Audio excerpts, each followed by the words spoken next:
Aku menantang siapapun di kota ini untuk berdialog denganku. Jika tak ada yang mampu menjawab pertanyaanku, maka akuilah bahwa ajaranku lebih unggul. Di tengah kemegahan Baghdad, seorang pendeta asing datang dengan percaya diri menantang siapapun untuk membuktikan kebenaran ajarannya. Ia yakin tak ada ulama atau cendekiawan yang mampu menjawab logikanya. Istana pun tegang, hingga akhirnya Sultan memanggil satu orang yang terkenal aneh sekaligus cerdik, Abu Nawas. Dengan sorban miring dan sikap santai, ia maju menghadapi sang pendeta tanpa terlihat takut sedikit pun. Namun tak ada yang menyangka, satu pertanyaan sederhana dari Abu Nawas justru membuat seluruh aula istana terdiam. Apa sebenarnya pertanyaan itu? Dan bagaimana kisah Abu Nawas ini mampu mengguncang keyakinan seorang penantang dari negeri jauh? Assalamualaikum warahmatullahi wabarakatuh. Selamat datang di Cerita Bijak Abu Nawas. Mohon dukungannya untuk sedekah subscribe, like, dan komen, serta nyalakan loncengnya. Tolong tulis sholawat di kolom komentar agar kita semua mendapatkan syafaat di hari akhir. Saya doakan bagi setiap tangan yang menekan tombol subscribe hari ini, semoga Allah mudahkan segala urusannya, diluaskan pintu rizkinya, dan diberikan keberkahan dalam setiap langkahnya. Amin ya robbal alamin. Istana Baghdad siang itu sebenarnya berjalan seperti biasa. Para penulis sibuk menyalin dokumen, para pengawal berdiri tegak seperti patung, dan Raja Harun al-Rashid duduk dengan wajah setengah bosan mendengarkan laporan pajak gandum. Sampai tiba-tiba, pintu aula terbuka agak keras. Seorang lelaki asing masuk dengan langkah mantap. Pakaiannya mewah, jubahnya berkilau, kalung salib besar tergantung di dadanya. Wajahnya penuh percaya diri. Terlalu percaya diri malah. Aku datang membawa kebenaran, serunya tanpa basa-basi. Beberapa pejabat langsung melirik satu sama lain. Raja mengangkat alis. Biasanya orang yang benar tidak perlu teriak. Pendeta itu berdiri di tengah aula. Aku menantang siapapun di kota ini untuk berdialog denganku. Jika tak ada yang mampu menjawab pertanyaanku, maka akuilah bahwa ajaranku lebih unggul.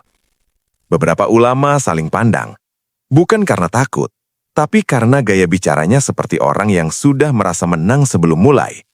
Seorang ulama tua berbisik, ini bukan mau diskusi, ini mau panggung. Raja tersenyum tipis. Apa yang kau cari sebenarnya? Ilmu atau tepuk tangan? Pendeta itu menjawab cepat, aku mencari kebenaran. Dan kau yakin sudah membawanya? Tanya raja lagi. Tentu saja. Raja menatap para ulama, suasana agak canggung. Lalu beliau berkata santai, kalau begitu, panggilkan Abu Nawas. Beberapa orang langsung tersenyum kecil, yang lain menahan tawa. Tak lama kemudian, terdengar langkah santai mendekat. Abu Nawas masuk dengan sorban agak miring dan sandal yang kelihatannya sudah akrab dengan debu jalanan Baghdad. Ia memberi salam ringan. Assalamualaikum, katanya ada lomba pidato dadakan? Beberapa pejabat hampir tersedak menahan tawa. Pendeta itu menatap dari ujung kepala sampai kaki. Ini lawanku. Abu mengangguk santai. Kalau lawan terlalu berat, saya bisa jadi penonton saja. Raja menyeringai. Tenang, kau cukup jadi dirimu saja. Pendeta berdehem. Baik, aku akan mulai. Aku membawa ajaran yang penuh kasih dan kebenaran. Dan aku menantangmu untuk membuktikan ajaranmu lebih benar. Abu duduk bersila di lantai tanpa izin formal. Silahkan, saya dengar dulu. Gratis kan? Pendeta mengabaikan sindiran itu. Apakah Tuhanmu bisa melakukan segala hal? Bisa, jawab Abu singkat. Apakah Tuhanmu maha kuasa? Tentu. Kalau begitu, mengapa Tuhanmu tidak turun ke bumi menjadi manusia agar manusia lebih mudah memahaminya? Beberapa orang mulai tegang. Pertanyaan itu terdengar rumit. Abu menggaruk dagunya pelan. Boleh saya tanya balik? Pendeta mengangguk-angguh. Silahkan. Kalau matahari harus turun ke bumi supaya kita merasakan cahayanya, pendeta terdiam sesaat. Abu lanjut santai. Kalau matahari turun sedikit saja, bukan terang yang kita dapat, tapi hangus. Beberapa orang mulai berbisik. Pendeta mencoba tersenyum tipis. Itu perumpamaan yang lemah. Baik, kata Abu. Kalau seorang raja ingin menunjukkan kekuasaannya, apakah ia harus menjadi rakyat jelata dulu? Raja Harun al-Rashid tertawa kecil. Saya harap tidak. Aula mulai terasa lebih hidup. Pendeta mulai sedikit gelisah. Tuhan bisa memilih wujud apa saja. Abu mengangguk. Bisa, tapi kalau Tuhan memilih jadi lemah, lapar, atau tidur, apakah itu masih maha kuasa? Hening. Pendeta mengerutkan kening. Itu misteri ilahi. Abu tersenyum lebar. Misteri boleh, tapi jangan sampai bertabrakan dengan logika dasar. Beberapa pejabat mulai mengangguk-angguk. Pendeta mencoba kembali menyerang. Kau terlihat terlalu santai untuk perkara besar seperti ini. Abu tertawa kecil. Kalau perkara besar bikin kita tegang, berarti kita belum yakin pada jawabannya. Raja menepuk sandaran kursinya pelan. Menarik. Lanjutkan. Pendeta kini benar-benar memperhatikan Abu. Ia sadar lawannya bukan sekedar pelawak istana. Abu menatapnya dengan tenang. Tuan datang dengan penuh keyakinan. Itu bagus. Tapi di Baghdad, keyakinan diuji bukan dengan suara keras, tapi dengan akal sehat. Aula menjadi sunyi. Semua menunggu. Dan di tengah kesederhanaan sorban miring dan sandal lusuh itu, badai logika mulai bergerak pelan, tanpa perlu teriak. Suasana aula istana makin serius. Tadi masih ada yang senyum-senyum. Sekarang semua duduk lebih tegak. Pendeta asing itu berdiri dengan dada membusung, seolah baru saja mencetak gol di menit pertama. Tuhan kami, katanya lantang, lahir sebagai manusia demi menunjukkan kasih yang sempurna kepada umatnya. Beberapa orang mengangguk sopan, yang lain menunggu. Abu Nawas duduk santai, satu kaki sedikit maju, tangan bertumpu di lutut. Wajahnya tidak mengejek, tidak juga terkesan kagum, hanya tenang. Ia mengangguk pelan. Indah sekali kalimatnya. Pendeta tersenyum puas, karena itu adalah kebenaran. Boleh saya bertanya sedikit saja? Tanya Abu ringan. Tentu, aku siap menjawab. Abu menoleh ke raja sebentar, lalu kembali menatap pendeta. Jika Tuhan lahir, berarti ada waktu sebelum ia lahir, benar? Pendeta menjawab cepat. Ia sudah ada sejak kekekalan. Baik, kata Abu. Kalau begitu saat ia masih bayi, siapa yang mengatur matahari terbit? Aula langsung sunyi. Pendeta berkedip. Itu tetap Tuhan. Abu mengangguk lagi. Yang mana? Yang di langit atau yang sedang disusui? Beberapa pejabat menunduk, menahan reaksi. Pendeta mulai menaikkan nada. Kau tidak memahami hakikat inkarnasi. Abu tersenyum tipis. Saya hanya mencoba memahami urutannya. Kalau Tuhan menjadi manusia, apakah sifat ketuhanannya berhenti sementara? Tidak. Berarti saat ia tidur, alam tetap berjalan. Tentu. Kalau begitu, lanjut Abu santai, tidurnya itu sungguhan atau pura-pura? Pendeta mulai terlihat tidak nyaman. Itu misteri ilahi. Abu langsung menyahut, masih dengan nada lembut. Misteri itu boleh, tapi logika jangan ditinggalkan. Beberapa orang mulai berbisik pelan. Pendeta mencoba balik menyerang. Tuhan mampu melakukan apa saja. Setuju, jawab Abu cepat. Termasuk menjadi manusia. Setuju juga, kata Abu. Tapi boleh saya tanya lagi? Pendeta mengangguk, walau kini lebih hati-hati. Apakah Tuhan bisa menjadi lemah? Tuhan bisa merendahkan diri. Apakah Tuhan bisa menjadi tidak tahu sesuatu? Tentu tidak. Apakah bayi tahu segalanya? Tanya Abu ringan. Pendeta terdiam sesaat. Abu melanjutkan. Kalau Tuhan menjadi bayi, apakah ia tetap maha mengetahui? Ya. Berarti bayi itu tahu segala isi langit dan bumi. Pendeta menghela napas. Itu misteri. Abu menoleh ke hadirin. Kalau semua jawaban adalah misteri, kapan kita boleh bertanya? Beberapa orang mulai tersenyum. Pendeta mengangkat tangan. Kau memelintir logika. Abu tertawa kecil. Saya tidak memelintir, saya cuma mengikuti lurusnya saja. Raja Harun al-Rashid bersandar dengan wajah tertarik. Lanjutkan. Abu menatap pendeta lagi. Tuan mengatakan Tuhan lahir demi kasih. Apakah sebelum itu Tuhan tidak punya kasih? Tentu punya. Berarti kasihnya tidak bergantung pada kelahiran itu. Pendeta terdiam. Kalau begitu, lanjut Abu, mengapa harus melalui proses lahir, lapar, dan tidur kalau kasihnya sudah sempurna tanpa itu? Ruangan makin hening. Bahkan suara sandal pengawal terasa keras. Pendeta mencoba mengatur napas. Kau terlalu mengandalkan akal. Abu mengangguk santai. Memang, bukankah akal juga ciptaan Tuhan? Pendeta tak langsung menjawab. Abu tersenyum kecil. Kalau Tuhan memberi kita akal, lalu kita tidak boleh memakainya saat bicara tentangnya, untuk apa diberi? Beberapa ulama mulai mengangguk perlahan. Pendeta mulai kehilangan ritme. Kebenaran tidak selalu masuk akal. Abu menjawab pelan. Benar, tapi kebenaran juga tidak mungkin bertabrakan dengan logika dasar. Ia lalu berdiri perlahan. Kalau Tuhan Maha Kuasa, Dia tidak perlu menjadi lemah untuk membuktikan kuasanya. Dan kalau Tuhan Maha Pengasih, Dia tidak perlu menjadi manusia untuk menunjukkan kasih-Nya. Pendeta terdiam cukup lama. Abu menambahkan dengan nada ringan. Kalau raja di sini ingin menunjukkan kebaikannya, beliau tidak perlu pura-pura jadi tukang roti, kan? Raja tertawa kecil. Saya harap tidak. Aula sedikit mencair. Abu kembali duduk. Saya tidak mengejek keyakinan Tuan. Saya hanya bertanya. Karena kalau sebuah keyakinan kuat, ia tidak takut dengan pertanyaan. Pendeta kini tak lagi setegar tadi. Wajahnya masih percaya diri, tapi retakannya mulai terlihat. Dan di aula Baghdad hari itu, orang-orang belajar satu hal sederhana. Kadang bukan teriakan yang mengguncang keyakinan, tapi satu pertanyaan yang diajukan dengan tenang. Aula istana belum juga reda dari ketegangan babak sebelumnya. Pendeta itu menarik napas panjang, mencoba mengumpulkan kembali wibawanya yang mulai goyah. Ia berdiri lebih tegak. Tuhan Maha Kuasa, katanya tegas.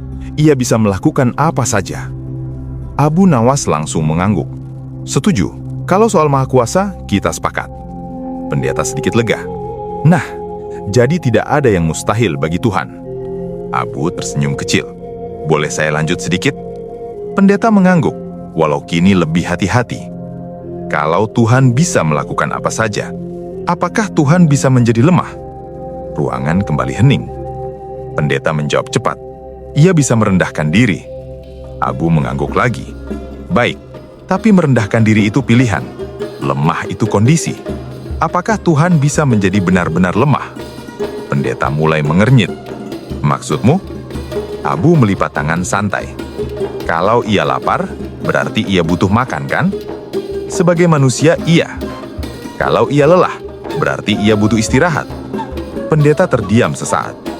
Dalam wujud manusia, iya. Kalau ia mati, berarti hidupnya berakhir. Pendeta cepat menjawab, tidak, itu hanya tubuh manusianya. Abu tersenyum pelan. Berarti yang mati bukan Tuhan. Pendeta terjebak di persimpangan kata-katanya sendiri. Beberapa orang mulai berbisik. Raja mengangkat tangan agar suasana tetap tenang. Abu melanjutkan dengan nada ringan, bukan menyerang. Kalau Tuhan lapar, berarti ia membutuhkan. Kalau ia membutuhkan, berarti ada yang memberi. Kalau ia diberi, berarti ia tidak mandiri. Lalu di mana letak keabadian dan kemandiriannya? Pendeta mencoba membalas. Itu misteri ilahi. Kau terlalu membatasi Tuhan dengan logika manusia. Abu mengangkat bahu. Saya tidak membatasi. Saya hanya mencoba memahami. Kalau kita tidak boleh memakai logika saat bicara tentang Tuhan, lalu kapan kita boleh memakainya? Pendeta terdiam lagi. Abu lalu berdiri perlahan, berjalan beberapa langkah ke tengah aula. Bayangkan begini, katanya santai.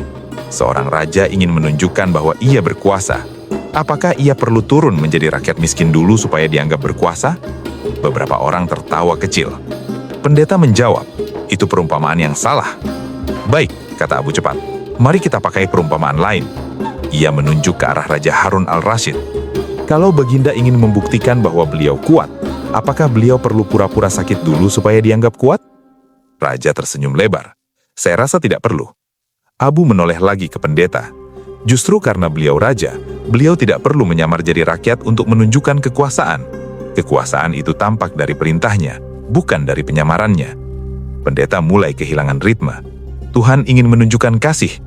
Abu mengangguk lagi. Kasih tidak membutuhkan kelemahan. Matahari menunjukkan cahayanya tanpa harus menjadi lilin. Suasana semakin dalam. Tak ada lagi cekikikan. Semua mulai berpikir. Pendeta mencoba lagi. Tuhan bisa memilih untuk mengalami penderitaan. Abu menatapnya tenang. Kalau Tuhan bisa menderita, berarti ada sesuatu yang bisa menyakitinya. Tidak dalam hakikatnya. Berarti yang menderita bukan Tuhan. Pendeta terdiam lagi.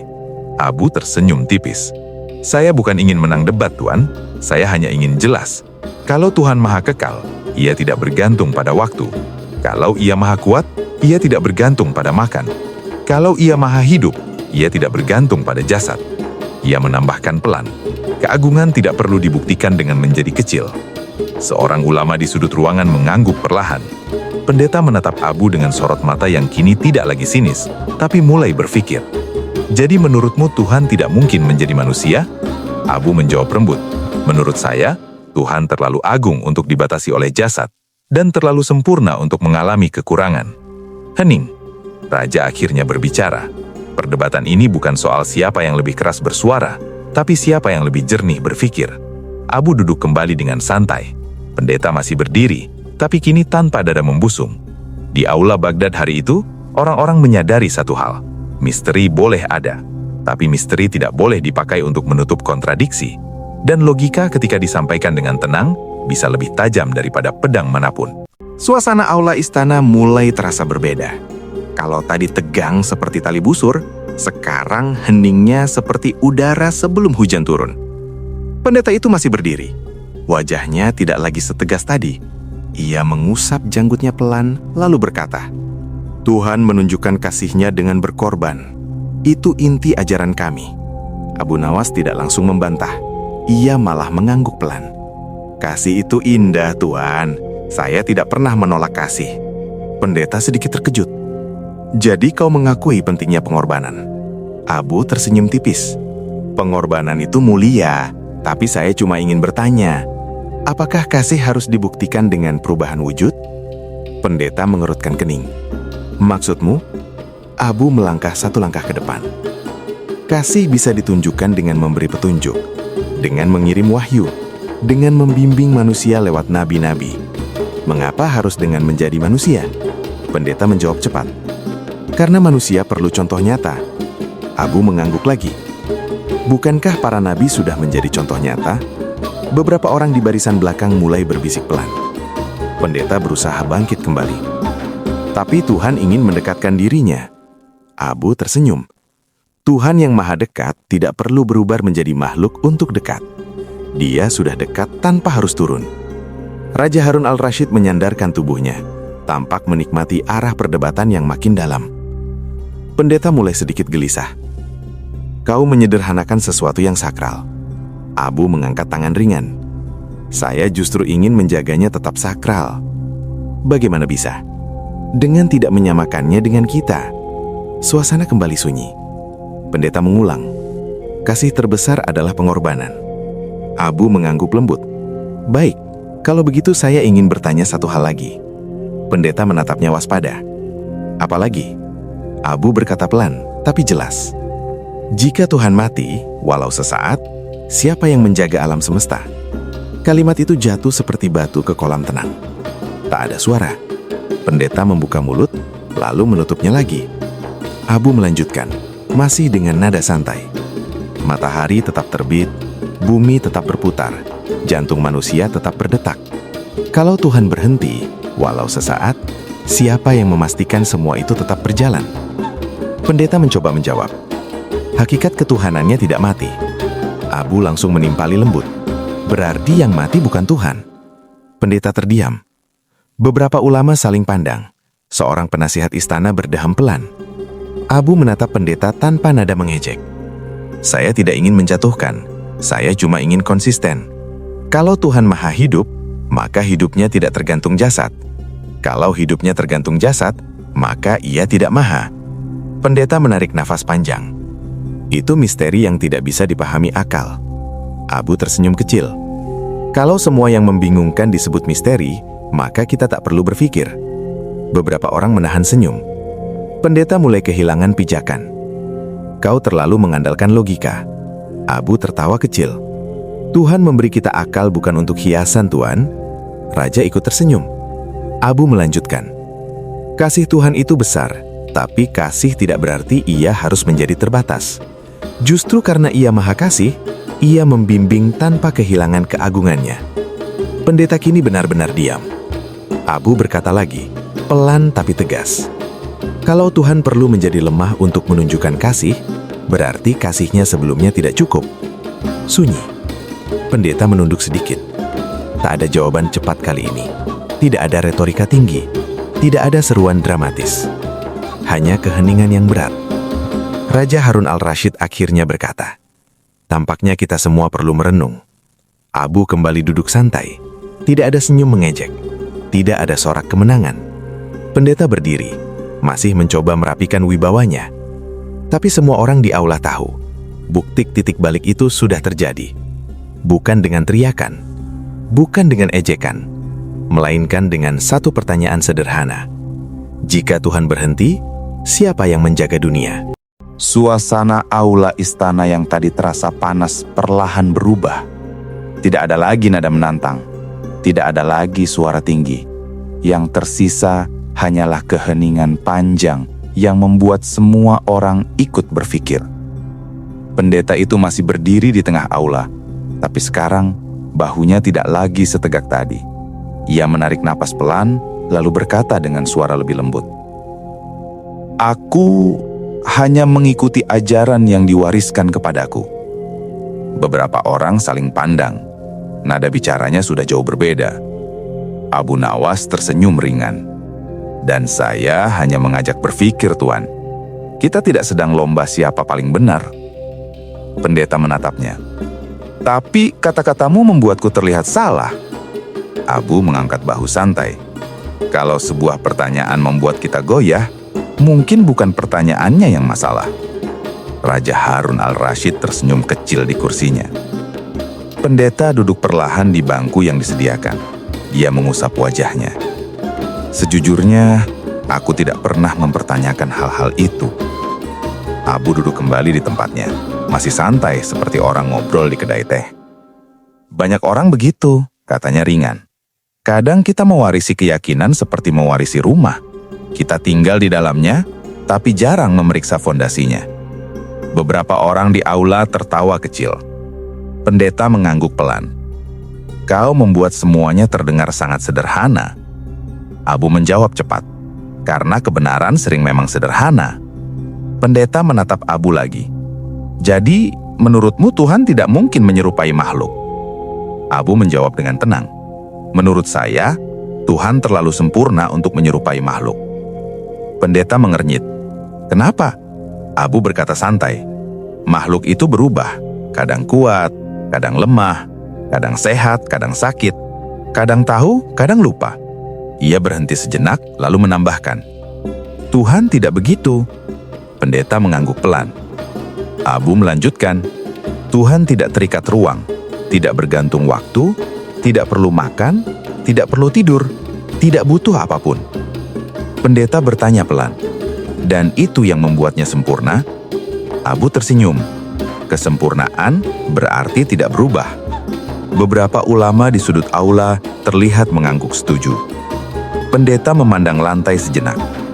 "Kalau begitu, selama ini aku mungkin terlalu memikirkan bentuk." Abu tertawa kecil.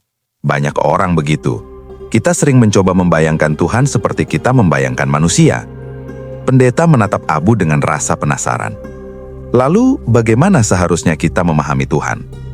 Abu menjawab sederhana, dengan menyadari bahwa dia tidak seperti apapun yang kita kenal.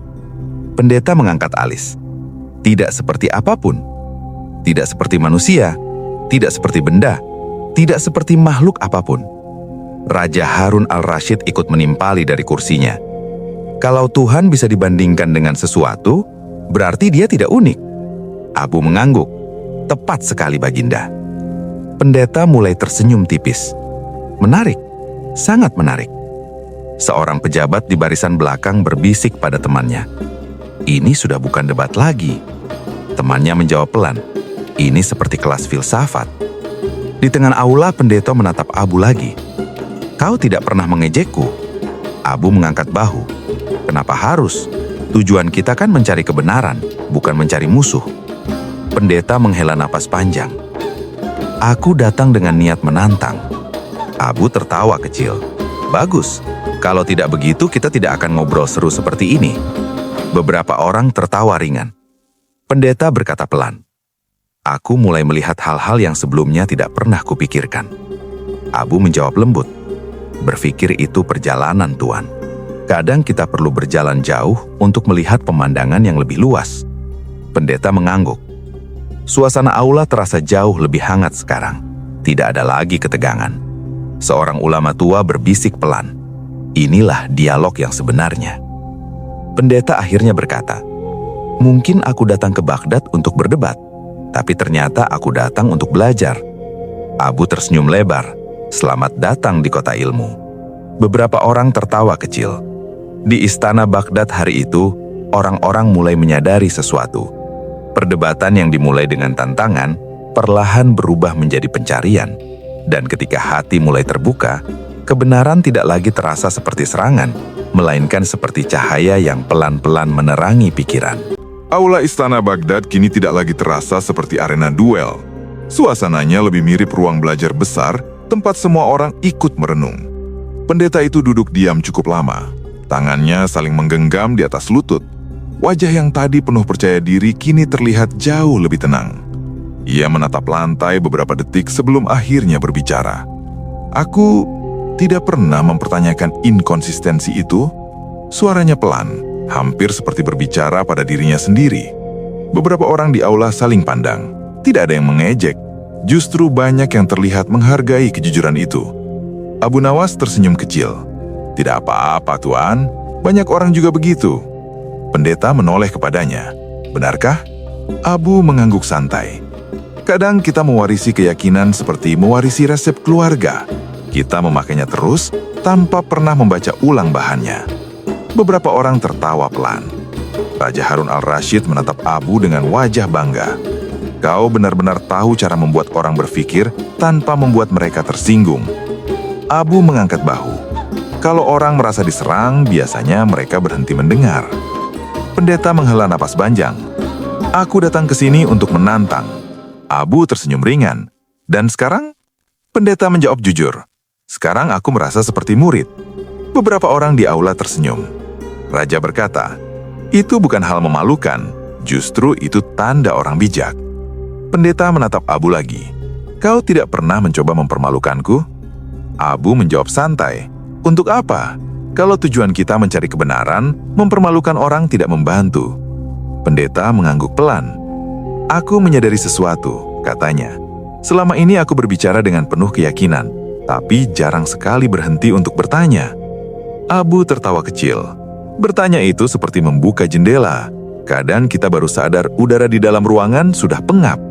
Beberapa orang kembali tersenyum. Pendeta menatap ke arah raja. "Baginda, aku harus jujur. Aku datang sebagai penantang, tapi aku pulang sebagai pencari."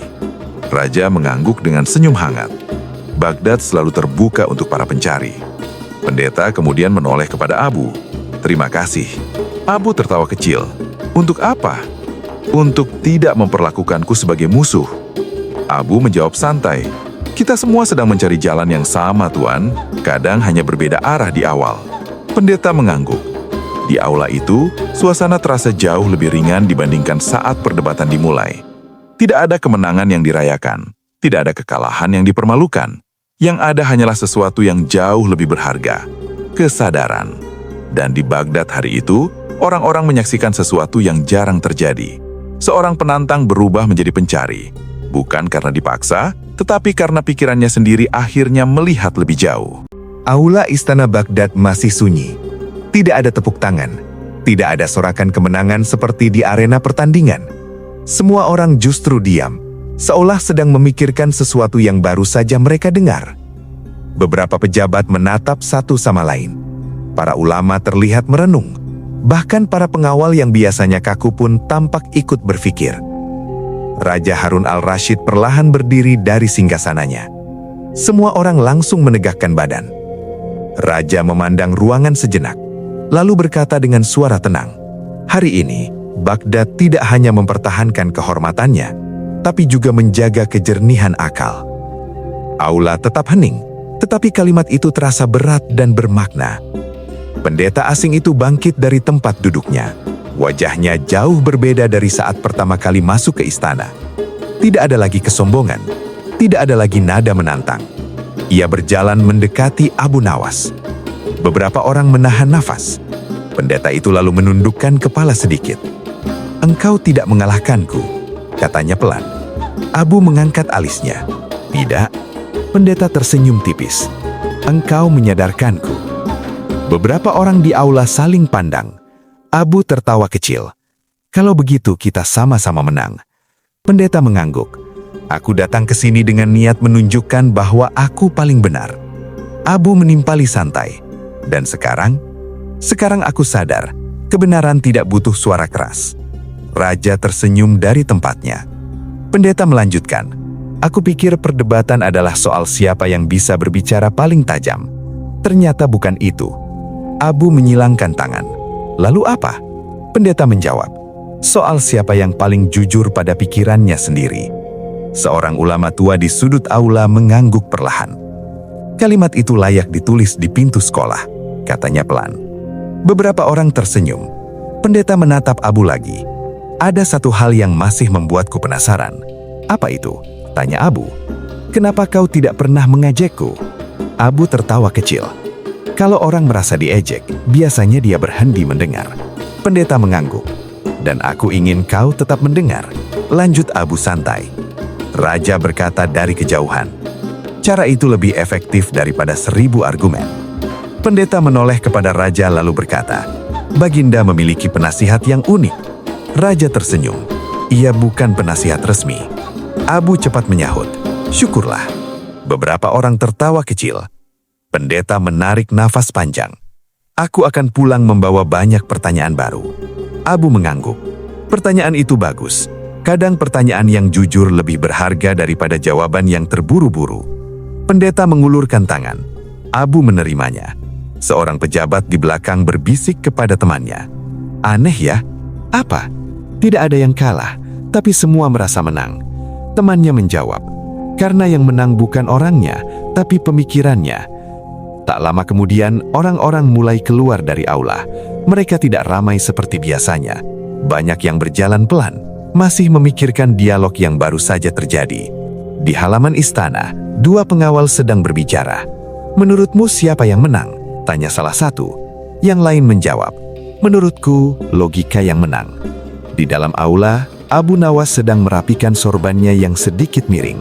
Raja mendekatinya. "Kau membuat istana ini seperti ruang kelas filsafat," kata raja sambil tersenyum. Abu menjawab santai, "Kadang orang perlu diingatkan bahwa berpikir itu juga ibadah." Raja tertawa kecil. Pendeta itu berjalan keluar dari istana dengan langkah lebih pelan daripada saat ia datang. Ia tidak lagi membawa sikap menantang. Ia membawa sesuatu yang lebih berat, kesadaran. Dan sejak hari itu, kisah perdebatan itu menyebar ke seluruh Baghdad. Bukan sebagai cerita tentang seseorang yang kalah, bukan pula tentang seseorang yang menang, melainkan tentang sesuatu yang jauh lebih kuat, tentang bagaimana logika yang disampaikan dengan rendah hati bisa membuka pintu pikiran yang selama ini tertutup. Dan orang-orang Baghdad belajar satu hal sederhana, kebenaran tidak butuh teriakan, ia cukup berdiri tenang di atas akal yang jujur.